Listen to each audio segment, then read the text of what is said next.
Halloween has arrived, the darkness is rising, and Season 6 has brought with it a whole new bunch of locations and changes to the Fortnite map. In today's video, we are going to be taking a look at 5 new locations in Season 6 of Fortnite Battle Royale. We're even going to be taking a look at the leaked code from last season and the movements of the new floating cube, which suggests there might be something a little explosive to come at the end of the season. Something explosive, like a volcano. With Season 6 now officially out and well underway, we here at ArcadeCloud thought it would be a pretty cool idea to give away some V-Bucks to you guys, the ArcadeCloud community. So if you want to be the one lucky subscriber that wins a grand total of 2,800 V-Bucks, then all you need to do is like the video, subscribe to ArcadeCloud, and then comment down below with your Twitter or Instagram name so we can get in contact with you if you win. Simple. Number 5. Spooky Story Tale. Okay, there's no denying it, we are officially in Halloween season, right? We're in the first week of October and that means everyone is acting all spooky and will be until the year comes to a close. Granted, come on, everyone was acting spooky like 2 months ago anyway. That spookiness has extended to the world of Fortnite because areas of the map are undergoing a bit of a Halloween-themed makeover. From ghosts hanging off the streetlights and tilted towers to the Halloween decorations in Pleasant Park, the whole map is slowly becoming more and more Halloween-y. And it all began in one location. There has been a store under construction in Retail Row for what seems like ages now, and with the beginning of Season 6, it has finally been completed. It turns out the store that was being built for all this time in retail was, in fact, a Halloween store called Hey Boo. Really? The store has a really cute logo on the front, which is basically a ghost, with the 2 O's of the word boo to make up its eyes. There's also a battle bus on top of it for some reason. The inside of the shop is decked out in a whole bunch of spooky Halloween stuff, most of which you can see in places across the map. The witches cackle at you as you walk in and out of the store, and the cute ghosts hang there ominously. I have to warn you, if you are afraid of spiders, it might not be the best place to check out at the moment because of the giant spiders all over the walls and the ceiling. It's a little creepy. Spoopy. Number 4. Wailing Woods main area / underneath. Wailing Woods was never exactly a good place for you to drop. There were barely any chests in the area, meaning the loot was never exactly very good.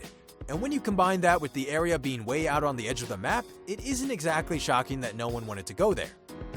Then the bunker hatch spawned, and everyone has been looking at Wailing Woods ever since.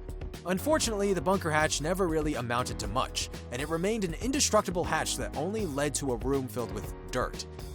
And then everything changed again at the beginning of Season 6. Spooky.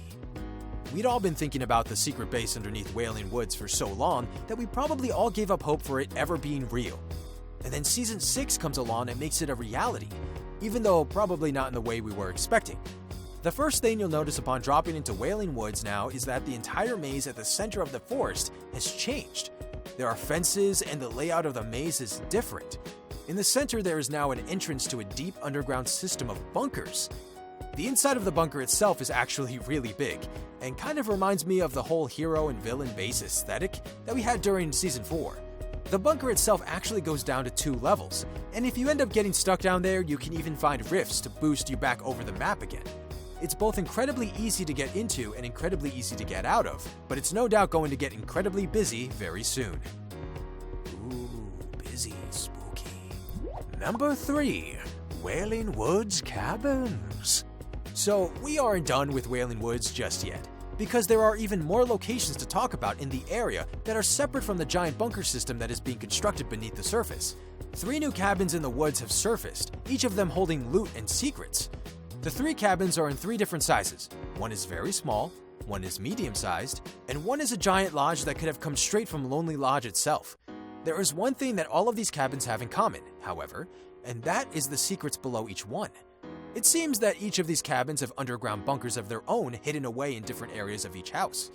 There are also tunnels inside of those bunkers which haven't even been fully built yet. Though I'm pretty sure as the season goes on, the bunkers under the cabins are eventually going to link up with the big main bunker under the hedge maze. What do you think? Would it be cool to see an interconnected underground bunker where you can get up into every house in Wailing Woods from under the map itself?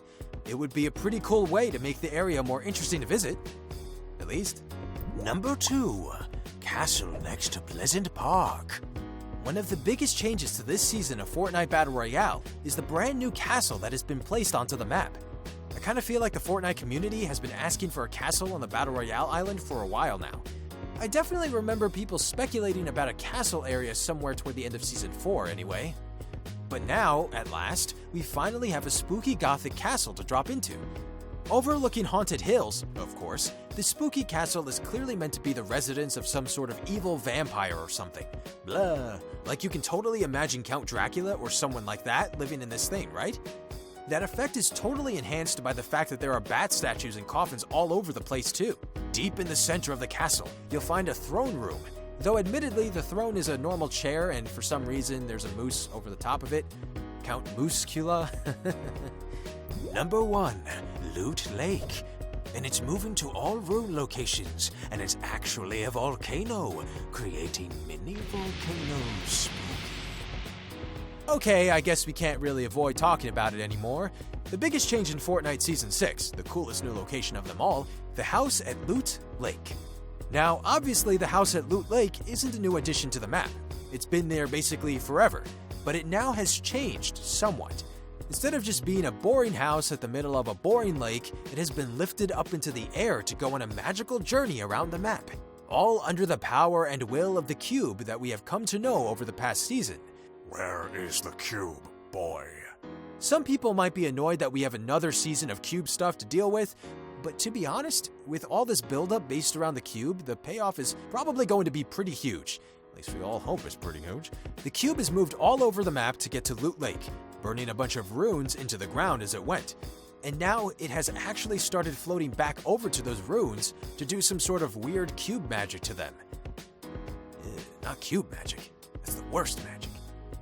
Towards the end of last season, we actually found out, through some leaked code, that the cube was going to move and then create some sort of volcano.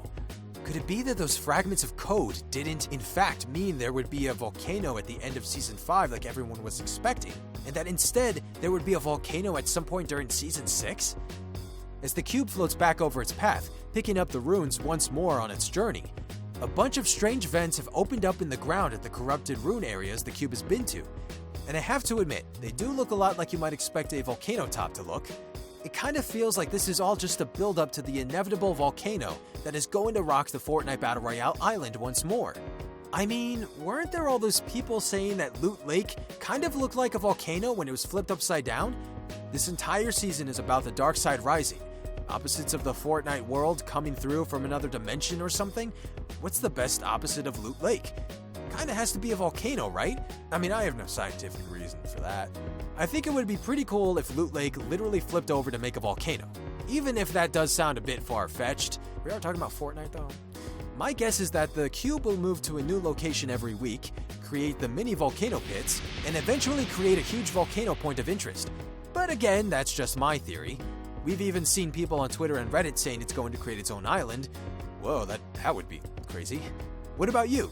Do you think a volcano point of interest caused by the now floating cube would be a cool idea? Leave your comment below. And remember, we are of course running an awesome V-Bucks giveaway on this video. So if you want the chance to be the lucky subscriber that walks away with a grand total of 2,800 V-Bucks, all you need to do is like this video, subscribe to ArcadeCloud, and leave a comment with your Twitter or Instagram name so we can reach out if you win. Good luck, and good night. Anyone play Dying Light? That was such a great game. Welcome to Battle Royale! Now, you're probably all wondering, what led me to this? Well, I'll tell you. You've wasted your lives. You're all criminals! Outcasts who've nothing to live for, trying to become the victors and bring a bunch of money home for your families. Who knows what you did to end up here with a life sentence? Murder? Treason? Honestly, I couldn't care less. How about this guy? You! What'd you do, pretty boy? Oh, I'm not a criminal, I just want money. You're joking. You mean you came to Battle Royale a free man of your own will? That's correct. What's your name, little boy? Tanner Cobbin. Well, Mr. Cobbin, that's the dumbest thing I've ever heard. Hope you had a good life, boy, 'cause it ain't gonna last much longer.